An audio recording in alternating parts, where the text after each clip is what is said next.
डाल देता है तो वह काना पौड़ा बड़ा हाथ, वह जब गन्ना चूसता है उसको तो उसमें कोई स्वाद नहीं आता है, दांतों में दर्द हो जाता है, वह रोने लगता है लेकिन स्वाद नहीं आता।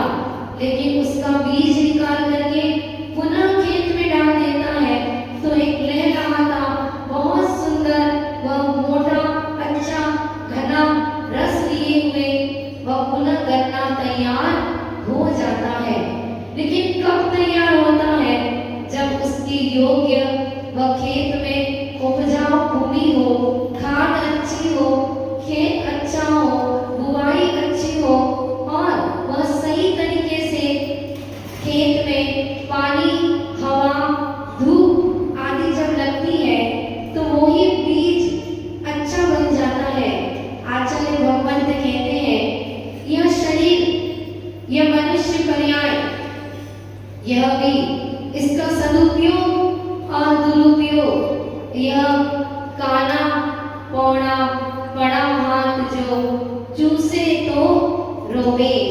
और इसी मनुष्य पर्याय ये जीवन जो हमें मिला है, यह मनुष्य पर्याय जो मिली है, इसके द्वारा यदि कुछ अच्छा कर लेता है, इसको सही जगह उपयोग कर लेता है तो अपने जीवन में अनंत फलदायी इस जीवन को कर लेता है। जैसे कि खेत में बीज डालते हैं मुट्ठी भर बीज डालते हैं, लेकिन जब फसल आती है तो वही फसल कितनी हो जाती है? अनंत गुनी हो जाती है। इतने से बीज वह जब उगता है तो एक ही नहीं, एक फली में 50-50 उसमें बीज उत्पन्न हो जाते हैं, वह फसल अनंत गुनी लहराती है। ऐसे ही यह जीवन, मनुष्य जीवन जो मिला है, इसमें यदि धर्म का बीज बो दिया जाए इस जीवन रूपी खेत में तो बहुत कुछ कर सकता है। लेकिन मनुष्य अपने जीवन का मूल्य नहीं समझता है कि आखिर इसका मूल्य है भी या नहीं। मैं आपको ले चलती हूँ एक कुंभकार जो कि अपने गधे का उपयोग करता था मिट्टी ढोने के लिए, और वह कुंभकार मिट्टी खोद रहा है। खोदते खोदते उसे एक चमकीला पत्थर मिल जाता है और वह चमकीला पत्थर उठा लेता है और उसमें छेद करके वह धागा डाल करके अपने गधे को पहना देता है कि मेरा गधा बड़ा सुंदर लगेगा। और उस गधे को वह पत्थर पहना करके और बड़े मस्ती में झूमते हुए गाते हुए जा रहा था। मिट्टी भर के वह उसके ऊपर भार लाद करके गधे को लेकर के जा रहा था। इतने में क्या होता है, सामने से जोहरी आता है और वो जोहरी की दृष्टि पड़ती है, उस व्यक्ति की दृष्टि पड़ती है गधे के ऊपर। वो देखता है इसके गले में बड़ा चमकीला पत्थर दिख रहा है, इससे पूछ लिया जाए इसका ये क्या करेगा। वो कहता है, पूछता है उस कुंभकार से, भैया बताओ ये चमकीला पत्थर तुम्हें कहाँ मिला? तो वो कहता है मैं मिट्टी खोदते खोदते खदान में मुझे यह चमकीला पत्थर मिल गया, तो तुम इसको बेचोगे क्या? वो कहता है हाँ, अगर आपको लेना है तो मैं बेच दूंगा। कितने में बेचोगे? वो कहता है कि कम से कम आपको 5 रुपये तो देना ही होंगे। 5 रुपये में और पत्थर, अरे इससे अच्छा तो तुम,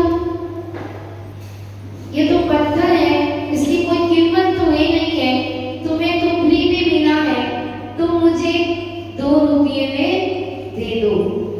वह व्यक्ति, आज के जमाने की बात नहीं है, आज तो हर चीज बड़ी महंगी हो गई है, उस समय उतना उपयोग नहीं समझते थे लोग। और वह क्या करता है, सोचता है ये पत्थर मुझे दे दो। वह व्यक्ति उपकार सोचता है कुछ न कुछ तो इस पत्थर का भी मूल्य है, भले ही पत्थर है लेकिन इसका भी मूल्य है, तभी तो ये 2 से 3 तक आया है। वो कहता है आपको लेना हो तो लो, नहीं तो मेरे गले में तो बड़ा सुंदर लग रहा है, मुझे नहीं देना। वो व्यक्ति सोचता है तुम्हें देना हो तो लो, नहीं तो मैं ये चला। और वो जोहरी आगे बढ़ जाता है और आगे जाकर के दूर जाकर के बैठ जाता है।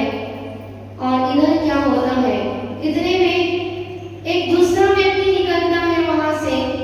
वो पूछता है, वो गधा आगे बढ़ने को ही था, दूसरा आ गया व्यक्ति।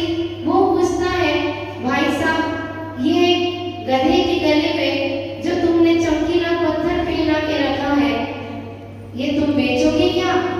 अब उसको समझ में आ गया कि ये तो कुछ न कुछ इसमें मूल्य है इसका।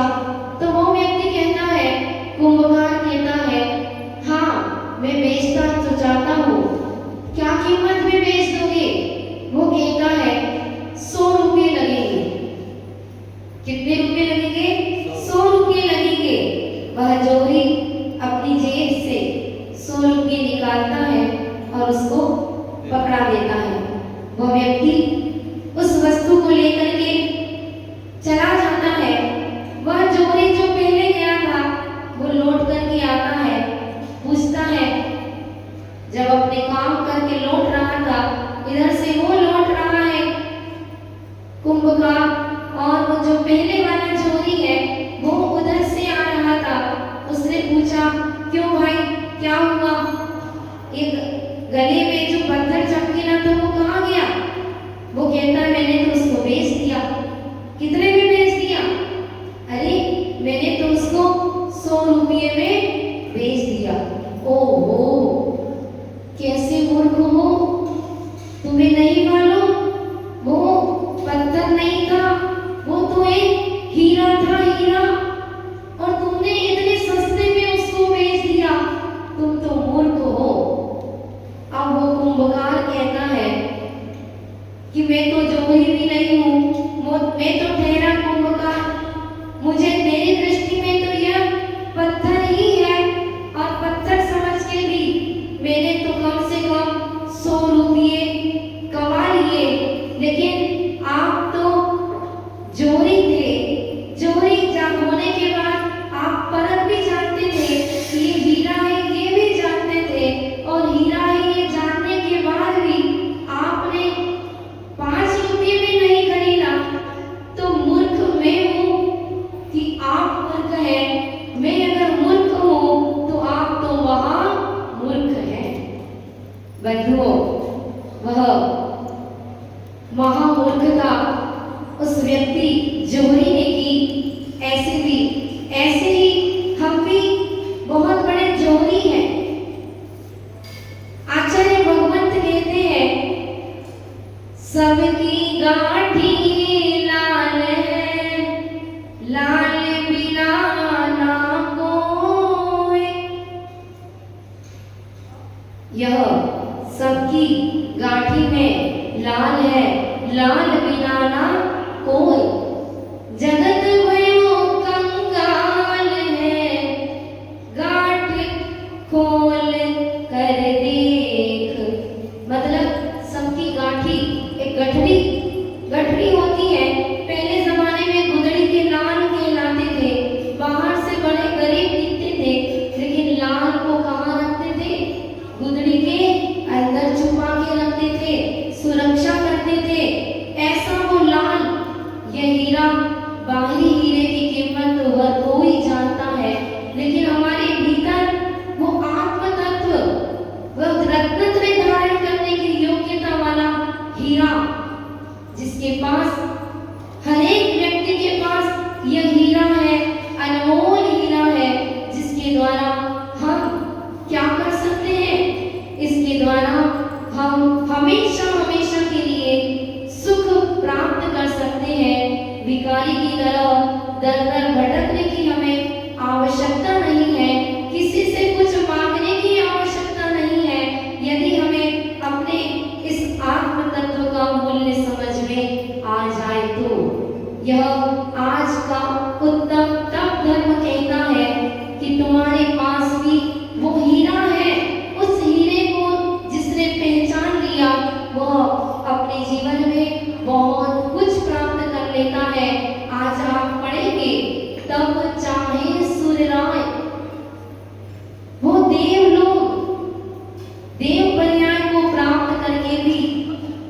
तप करने के लिए ललचाते हैं कि मुझे वो मनुष्य पर्याय कब प्राप्त होगी और मैं भी अपने जीवन में तप करूंगा।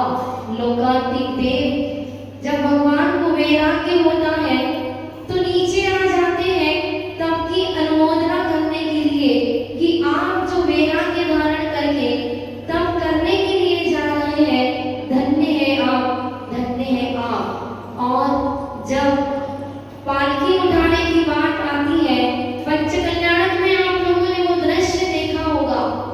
कौन सा दृश्य? जब भगवान को वैराग्य होता है और पालकी के ऊपर बिठाया जाता है। पालकी में जब वह आदि कुमार वैराग्य को प्राप्त होकर के पालकी पर सवार हो जाते हैं, तो सवार होने के बाद वह क्या होता है, सवारी करने के बाद उस पर जैसे ही वह सवार होते हैं तो मनुष्य कहते हैं पालकी पहले हम उठाएंगे और देव कहते हैं कि पालकी पहले हम उठाएंगे। दोनों में वाद विवाद चालू हो जाता है। तब निर्णय कैसे किया जाए कि पालकी कौन उठाएगा? नाभि राजा से कहा जाता है आपको निर्णय करना है कि पालकी कौन उठाएगा। देव सोदर में इंद्र कहता है कि मैंने गर्भ कल्याणक बनाया, जन्म कल्याणक बनाया और आज ये तप कल्याणक है। मैं पांचों कल्याणकों में बढ़ चढ़ करके पूरा कार्य का वह आनंद लेता हूँ, तो ये पालकी उठाने का भी अधिकार हम देवों को होना चाहिए। मनुष्य कहते हैं कि आप भले ही देव हो, आप भले ही कितने भी कर लो, कुछ भी आप प्रभावना धर्म की कर लो, आप पूरा अवसर का लाभ उठा लो, लेकिन आपके अंदर वो संयम धारण करने की शक्ति नहीं है। हमारे ये मनुष्य आदि कुमार मनुष्य है, हमारे परिवार के हैं, इसलिए पालकी हम उठाएंगे। तब नाभि राजा के ऊपर बात डाल दी जाती है। वो सोदर में इंद्र कहता है कि मेरा पूरा स्वर्ग का वैभव ले लो, मेरा पूरा स्वर्ग का वैभव तो मनुष्य ले लो, लेकिन पालकी पहले मुझे उठाने दो। तब नाभि राजा कहते हैं सोदर में इंद्र सुन लो, यह भले ही तुम्हारे पास धन वैभव संपत्ति की कमी नहीं है, तुम पांचों कल्याणकों को भी बनाते हो, लेकिन फिर भी तुम्हारे भीतर वह संयम धारण करने की शक्ति नहीं है। तुम तपस्या नहीं कर सकते, तुम संयम धारण नहीं कर सकते, इसलिए पालकी तो पहले मनुष्य ही उठाएंगे। क्यों?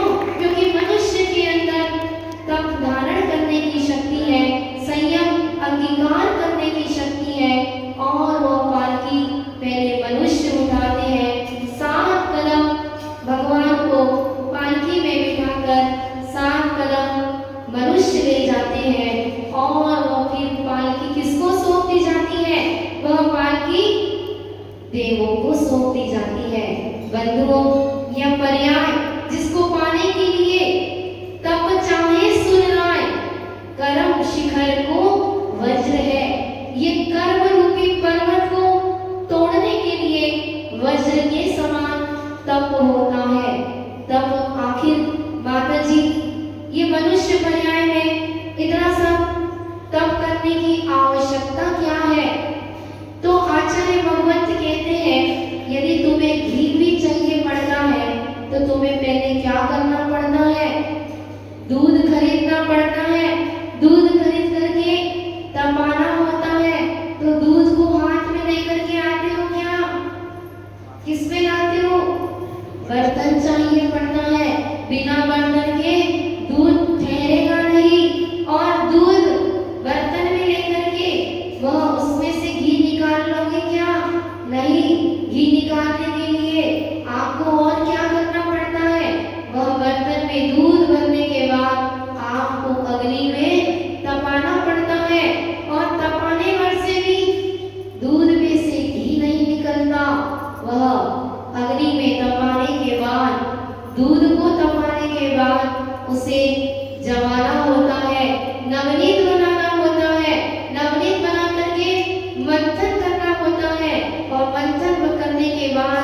जो गोला होता है, नवनीत का गोला, उसे पुनः तपाना पड़ता है। किस पर तपाना पड़ता है? अग्नि में तपाना पड़ता है। जब अग्नि में गोला तप जाता है तब उसमें से क्या प्राप्त होता है? घी प्राप्त होता है। तो बंधुओं, ऐसे ही यह मनुष्य पर्याय जो प्राप्त की है, ये अनमोल है। इस मनुष्य जीवन का उपयोग यदि हम अपने जीवन में इसका उपयोग संयम, नियम, कुछ तप आदि करके नहीं करते हैं तो हमारा भी यह जीवन उसी व्यक्ति की तरह महा मूर्खता का काम होगा कि हम भी इस जीवन का मूल्य नहीं समझ पा रहे हैं। आचार्य भगवंतों ने कहा है कि यह तप 12 प्रकार का होता है। माता जी, ये 12 प्रकार के तप हम नहीं कर पाएंगे। हमारे जीवन में ये 12 तप नहीं आ सकते। यह उत्तम तप के धारी वे निर्ग्रंथ मुनिराज होते हैं जो अपने जीवन में 24 प्रकार के परिग्रह का त्याग कर देते हैं। दिगंबर अवस्था को धारण करने वाले वे मुनिराज ही अपने जीवन में उत्तम तप को अंगीकार करते हैं। मैं तो कहूंगी आप लोग भी बड़ी तपस्या करते हो। कैसी तपस्या करते हो? आप दुकान में तपस्या करते हो, वह कितने घंटे की तपस्या हो जाती है? कुर्सी पर अगर एक बार बैठ गए या गादी पर एक बार बैठ गए तो न भूख की चिंता, न प्यास की चिंता, ग्राहकों की लाइन लग जाती है तो आपको न भोजन याद आता है, न पानी याद आता है, न शरीर आपका थकता है। आप बड़ी तपस्या करते हो। उस तपस्या के करने में आपका मन कितना लगता है? उस समय आपका मन भी नहीं थकता, न शरीर थकता है। लेकिन एक जेल में रहने वाला, एक आपकी तपस्या है और एक जेल में रहने वाला व्यक्ति वह कुछ अपराध कर लेता है, जेल में पहुंच जाता है। उसको खाने के लिए, भोजन करने के लिए क्या मिलता है? घर में रहता था तो उसको गरम गरम जो इच्छा हुई वो मिलता था, लेकिन अब जेल में जाकर के उसको वह रोटी बिना घी की और उबली हुई दाल, मात्र नमक डला हुआ, और वो भी जब सबको मिलेगा तभी मिलेगा, उसके अलावा नहीं मिलेगा। वो भी तपस्या करता है, वो भी भूखा रहता है, प्यासा रहता है, लेकिन वो तपस्या नहीं कही गई जैन धर्म में। दुकान पर बैठ कर के जो आप तपस्या करते हो वो भी तपस्या नहीं है। आखिर ये तप कहते किसे हैं? आचार्य भगवंत कहते हैं कि अन्य मतावलंबी भी तप करते हैं, तपस्या करते हैं, वो ख्याति, लाभ, पूजा के लिए करते हैं। वह धर्म की ओर अपनी तपस्या के माध्यम से अपनी नाम बढ़ाई के लिए करते हैं, धर्म का सहारा लेकर के। ये भी तप नहीं, वो कुतप कहलाता है। लेकिन वास्तविक तप किसे कहते हैं? तो कहा है आचार्यों ने, इच्छा निरोध तप। इच्छाओं का निरोध करना तप है। कौन सी इच्छाओं का निरोध करना? जब हमारा मन, कल आपने सुना था, 5 इंद्रियों और मन को संयमित कर देना, ये संयम कहलाता है। और संयम आ जाने के बाद तप करना होता है। तो ये तप करने का लक्ष्य क्या होता है? ख्याति, लाभ, पूजा नहीं। इस तप को करने का लक्ष्य होता है अपने कर्म क्षयार्थम तप्यते इति तप। अपने कर्मों का क्षय करने के लिए जो कार्य किया जाता है उसे तप कहते हैं। और ऐसा तप यदि अभी नहीं किया, इस मनुष्य भाव में अपनी इच्छाओं का निरोध नहीं किया, 10 लक्षण पर्व चल रहा है, आपके भीतर शक्ति न होती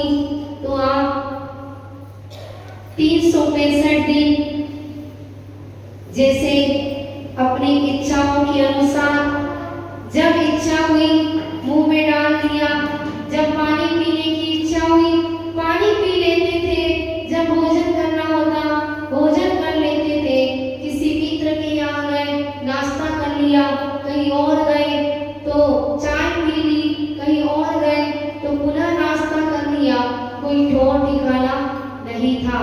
लेकिन अब आपने 10 दिन के लिए अपनी इच्छाओं का विरोध किया, यानी कि आप श्रावक होकर के अपने जीवन में तपस्या प्रैक्टिकल कैसी होती है, ये 10 लक्षण धर्म प्रयोगशाला है। ये हमारी आत्मा रूपी हीरे को पहचानने की एक टकसाल है, जहाँ एक विद्यालय है, प्रयोगशाला है, जिसमें जाकर के आप लोग अपने आप की शक्ति का परीक्षण करते हैं। आज डोंगर गांव में मैं देख रही हूँ कि आज 7वां दिन है, कई लोगों के उपवास चल रहे हैं। 7वां उपवास आज डोंगर गांव में कई श्राविकाओं के, कई श्रावकों के होंगे। कोई 1 बार कर रहा है, एकासन कर रहा है, कोई 2 बार भोजन कर रहा है, और कोई दूध पानी लेकर के कर रहा है, कोई मात्र पानी लेकर के कर रहा है। जो जितना कर रहा है वह सभी तपस्या कर रहे हैं। तो ये श्रावक जीवन की तपस्या भी सराहनीय कही गई है। क्यों? क्योंकि आपने भी अपनी इच्छाओं का विरोध किया है। यदि आपने 10 दिन के लिए रात्रि भोजन भी छोड़ा है तो अपने मन को आपने नियंत्रित किया है। लेकिन बंधुओं, इतने में ही संतोष धारण मत कर लेना, क्योंकि आचार्य भगवंत कहते हैं कि यह तप करना मात्र एक मनुष्य गति ऐसी है जहाँ पर जीवन में मनुष्य पर्याय प्राप्त करके तपस्या करके मोक्ष की यात्रा को पूर्ण कर सकता है। आप पूजन में पढ़ेंगे, क्या पढ़ेंगे? उत्तम संयम गहुमन मेरे, भव भव के भाजे अग तेरे। और क्या कहा? सुरग नरक पशु गति में नाही, आलस हरण करण सुखटाई। मतलब यह मनुष्य पर्याय ही एक ऐसी पर्याय है जहाँ पर आप अपने मन और इंद्रियों को संयमित करके, इच्छाओं का विरोध करके तपस्या कर सकते हो। यह उत्तम तप जो कि 12 प्रकार का होता है, द्वादश विधि सुखदाय, वह क्यों नहीं कर सकते आप भी?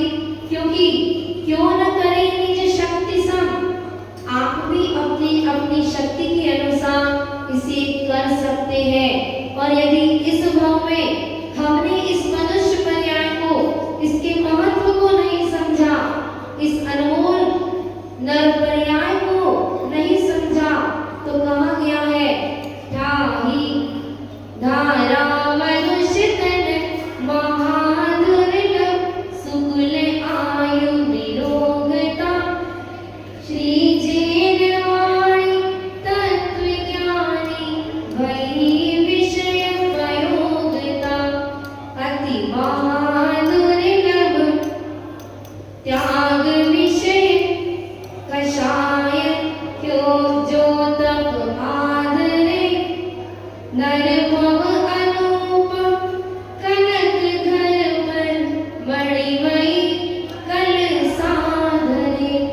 यह मनुष्य पर्याय, आप कभी मनुष्य पर्याय को प्राप्त कर भी लोगे, तब भी जैन कुल का पाना संभव नहीं है कि आप पुनः जैन कुल में ही जन्म लें। माता जी ऐसा क्यों कह रही है आप? इसलिए कह रही हो कि यदि हमने इस मनुष्य पर्याय में जैन कुल में उत्पन्न होकर के जिनवाणी को सुन करके वह यदि इस जीवन में महादुर्लभ ये मनुष्य पर्याय प्राप्त करके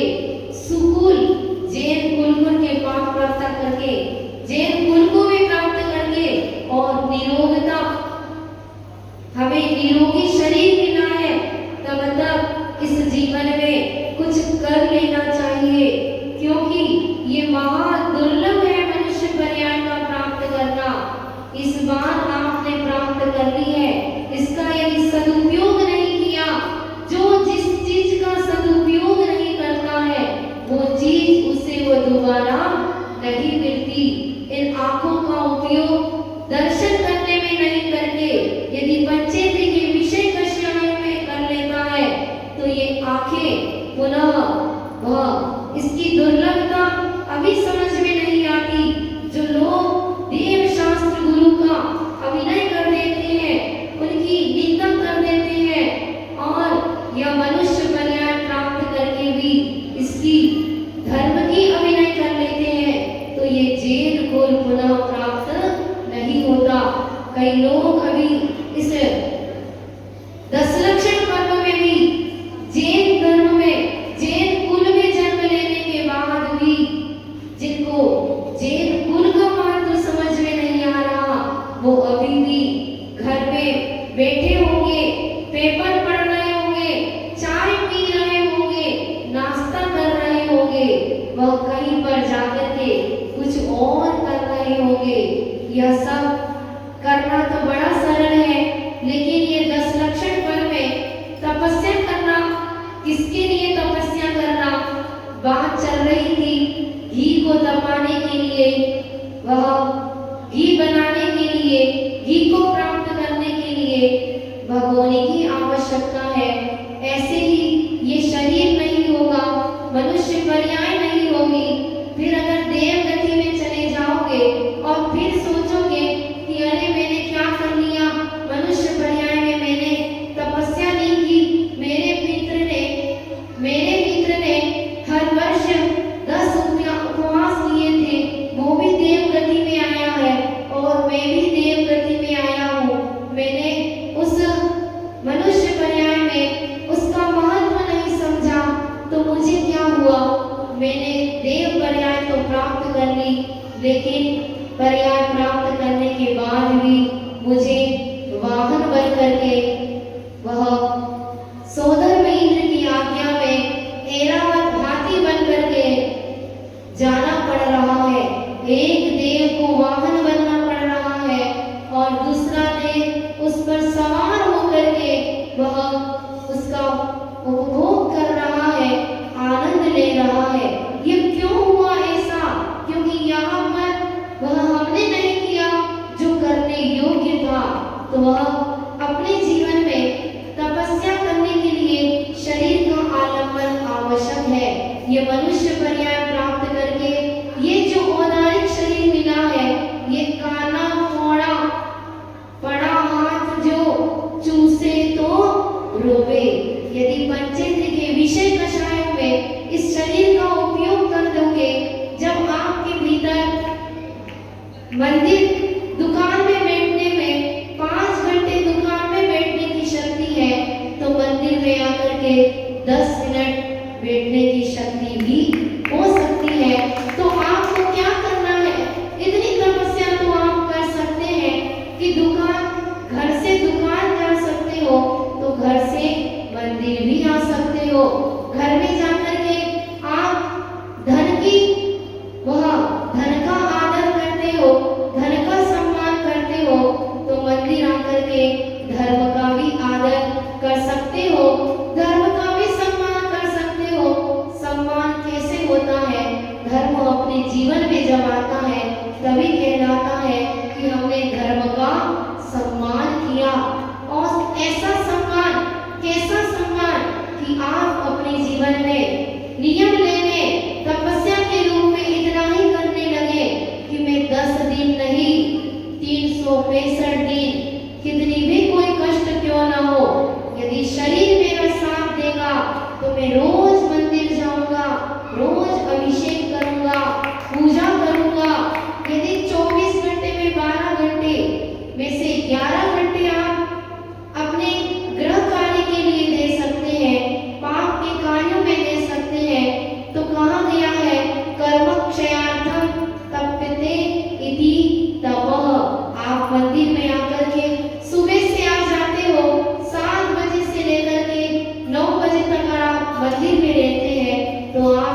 तपस्या, 2 घंटे की तपस्या, ये तपस्या आपके जीवन में कर्म क्षय का 10 लक्षण में कारण बन रही है।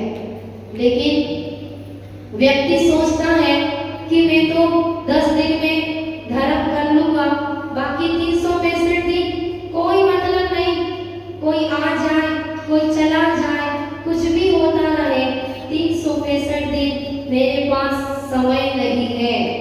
जब आपके पास भोजन करने का समय है, पानी पीने का समय है, दुकान पर बैठकर के 11 घंटे कमाने का समय है, तो अपने कर्मों को क्षय करने के लिए कुछ न कुछ पुरुषार्थ करना ही चाहिए।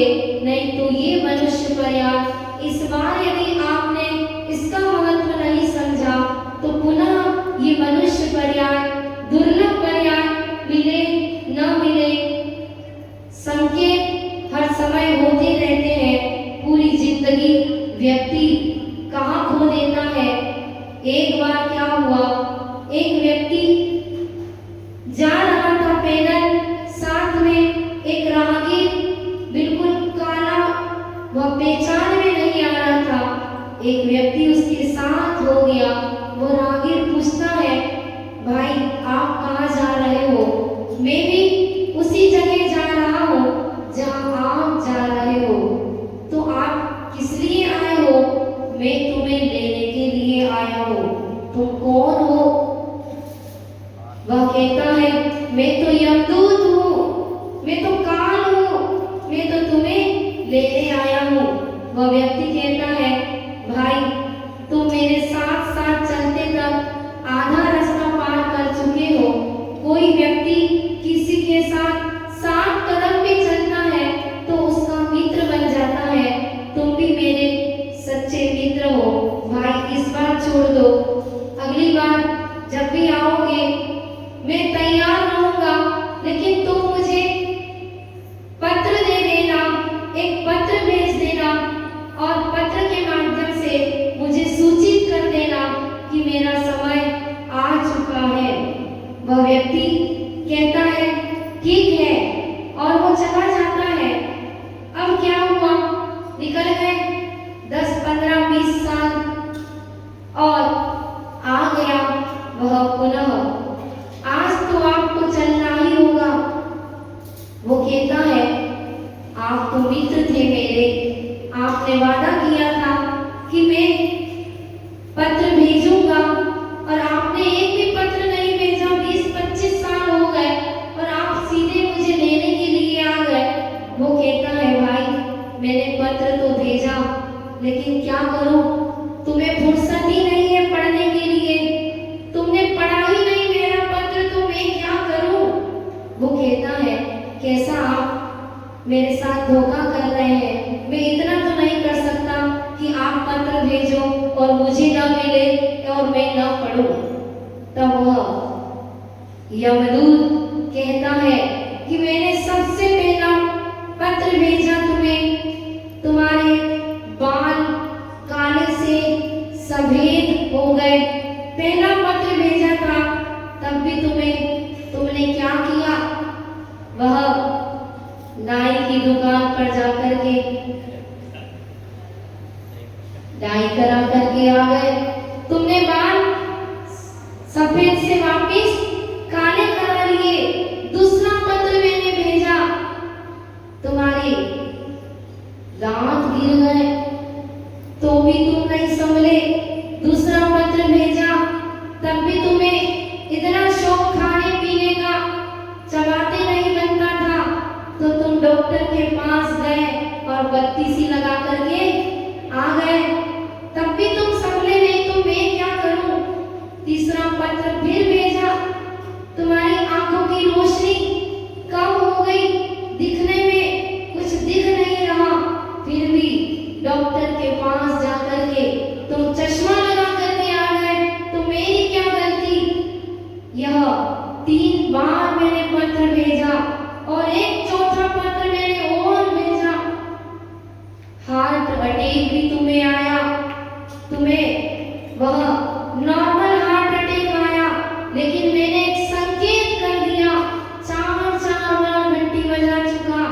लेकिन तुमने मेरा पत्र नहीं पढ़ा। आज तो तुम्हें मेरे साथ चलना ही होगा। और वह काल आया और लेकर के चला गया। बंधुओं, यह तपस्या हमें अपने जीवन में हर बार ये पर्याय जन्म से लेकर के मरण तक की जो यात्रा चलती है, बीच बीच में संकेत करती जाती है। हमें संभलने की आवश्यकता है, हमें जागृत होने की आवश्यकता है, अलर्ट होने की आवश्यकता है। वह ज्यादा कुछ ना कर सके तो कम से कम हम उतना संयम नियम तप त्याग करें कि हमारा यह जीवन मनुष्य पर्याय सार्थक हो जाए और हम जाए तो खाली हाथ न जाए, हमारे साथ धर्म की कमाई साथ में जाए। धन कमा लोगे यही रह जाएगा, लेकिन वह धर्म की कमाई आपके साथ जाएगी। इसलिए जिनकी उम्र ढलती हुई है उनको इतनी तपस्या तो करना चाहिए कि रात में पानी न पिए, रात में भोजन न करें, दिन में भोजन दिन में पानी। इतना भी आप करने लगोगे तो आपका कल्याण हो जाएगा। और वे उत्तम तप के धारी मुनिराज, हम उत्तम तप धारण नहीं कर सकते तो कम से कम उन उत्तम तप को धारण करने वाले मुनिराजों को हम उनकी आराधना करें, उनकी पूजा करें, उनके गुणगान गाएं, तो भी हम अपने जीवन में तब एक दिन अंगीकार कर लेंगे। जितने भी डोंगर गांव में उपवास करने वाले हैं उन लोगों से आप रोज साता पूछते होंगे कि नहीं पूछते होंगे? वह तपस्या की अनुमोदना करें। उस तपस्या की अनुमोदना करने से आप लोगों के भीतर भी तपस्या करने की शक्ति आ जाएगी। 12 प्रकार का तप होता है। वह अनशन, अमोदर्य, वृत्ति परिसंख्यान, रस परित्याग, विविध संयासन, काय क्लेश, ये सब हम नहीं कर सकते। वह घी की प्राप्ति हमें नहीं हो सकती, लेकिन घी की प्राप्ति का लक्ष्य तो बनाओ। मोक्ष हमें अभी नहीं मिलना है, लेकिन मिलेगा तो तभी मिलेगा जब घी को तपाया जाएगा। इसी प्रकार जब हम खुद तपेंगे तभी हमें मुक्ति की प्राप्ति होगी। पूज्य गुरुदेव जो अपने जीवन में आजीवन जो एक बार व्रत लिया, 28 मूलगुण का पालन निरतिचार पालन किया और मुक्तागिरी में एक बार आचार्य श्री ने, किसी को पता नहीं चला, दिवाली के पहले एक उपवास किया। दूसरे दिन शुद्धि का जल लेकर के लोग गए, आचार्य श्री ने शुद्धि पर नहीं उठे, तब पता चला आज दूसरा उपवास है। दूसरे दिन फिर तीसरे दिन भी नहीं उठे, चौथे दिन भी नहीं उठे, 5वें दिन भी नहीं उठे। इस प्रकार वह गुरुजी, उनकी तपस्या का क्या कहना, वह थूकने का भी उन्होंने त्याग कर रखा था। एक करवट से सोते थे। वह गुरुजी अपनी तपस्या का एक अपना लेखा जोखा करना चाहते थे कि मेरे शरीर के भीतर कितनी शक्ति है। अपने कर्मों का क्षय करने का पुरुषार्थ उन्होंने किया और मुक्तागिरी में वह 9 उपवास कर दिए। कितने उपवास? 9 उपवास आचार्य श्री ने मुक्तागिरी में किए थे। यह अनशन, ऐसे ही ये 12 तप जिनके बारे में रात्रि में आप दीदी लोगों से सुनोगे विस्तार से, क्योंकि समय की कमी होने से मैं ज्यादा कुछ नहीं कर करके गुरु जी की जो तपस्या है वो मन की तपस्या, वचन की तपस्या और काय की तपस्या, तीनों तपस्या ऐसी तपस्या थी कि बिना श्रृंगार किए, कुछ नहीं लगाए भी उनका वह शरीर सोने जैसी चमक उनकी तपस्या की चमक से चमकता था। ऐसे गुरुदेव और वर्तमान में आचार्य श्री समय सागर जी महाराज, वो भी उसी मोक्ष मार्ग को प्रशस्त करते हुए आज अपने जीवन में वही तपस्या, वही संयम, वही नियम, संयम का पालन करते हुए अपने जीवन में जिन धर्म की प्रभावना हुए, अपने आप में रहते हुए वह हम सबको आचार्य पद पर आसीन होने के बाद आशीर्वाद प्रदान कर रहे हैं। और वंदनीय बड़ी माता जी, उनकी तपस्या भी कम नहीं है। जब गुरु जी ने 9 उपवास किए थे तब वो दीदी के रूप में थी। उस समय भी उन्होंने 7 उपवास, जब आचार्य श्री ने 9 किए थे तो स्नेहा दीदी के रूप में थी, तब उन्होंने 7 उपवास कर लिए थे। तो यह तपस्या हर कोई अपने जीवन में करता है, लेकिन लक्ष्य अपना कर्मों का क्षय लेकर के करते हैं तो हम अपने जीवन में सही तरीके से एक दिन चलकर मोक्ष को प्राप्त कर सकते हैं। आपके जीवन में वह पत्र आप लोगों को भी मिल रहे हैं। वह पत्र को मौन पत्र है। इन पत्रों को हम भी पढ़ते जाएं। जितनी जितनी उम्र बढ़ रही है वह पत्र पहला, दूसरा, तीसरा, चौथा पत्र भी आना प्रारंभ हो जाए, इसके पहले ही ये 4 पत्र आपके पास आए, इसके पहले आप सचेत होकर के अपने इस मनुष्य जीवन को सार्थक करने के लिए कुछ नियम, संयम, तप और त्याग को अंगीकार करते हुए आज के दिन को सार्थक करें। यह उत्तम तप और वह उत्तम तप के धारी सभी मुनिराजों को हम यहीं से नमस्कार करते हुए भावना भाते हैं कि हे गुरुदेव, आपने जो तपस्या की थी वे इस तपस्या हम नहीं कर पा रहे हैं, लेकिन एक दिन हमारे जीवन में भी ऐसा अवसर आए कि हम भी मुनि बन करके अपने जीवन में कर्मशय का पुरुषार्थ करके मुक्ति को प्राप्त करें। जय बोलो उत्तम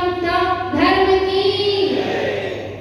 आचार्य गुरुवर श्री विद्यासागर जी महामुनिराज जी की। आप लोगों को एक सूचना देना है मुझे। आपके यहाँ चरण आ चुके हैं, अब आप लोगों को आचरण में भी कुछ लाना है। तो चरण को स्थापित करने का जो स्थान निश्चित हुआ है, उस स्थान पर एक निषिद्ध का स्थान जैसा मंदिर का रूप दे करके गुरु मंदिर, समाधि मंदिर के रूप में वह चरण स्थापित जहाँ पर होना है, उस जगह पर आप भी अपना तन, मन और धन से सहयोग कर सकते हैं। कल त्याग धर्म है। आप लोग अपने मन को तैयार करके आए गुरु जी के चरण स्थापित करने के लिए जो मंदिर बनाया जाना है। मेरा भाव है कि डोंगर गांव में एक भी व्यक्ति ऐसा नहीं है जो गुरु का भक्त न हो, और डोंगर गांव में हर एक व्यक्ति देव शास्त्र गुरु का भक्त है। तो आप लोगों को हर एक घर से जिसकी जितनी क्षमता हो उसके अनुसार वह अपना सहयोग उस मंदिर में, मेरे कहने से नहीं, लेकिन आप अपना मन बनाएं। जितना आप अपने मन का उपयोग करेंगे, धन का उपयोग करेंगे, वो एक दिन आपके जीवन में आपको भी समाधि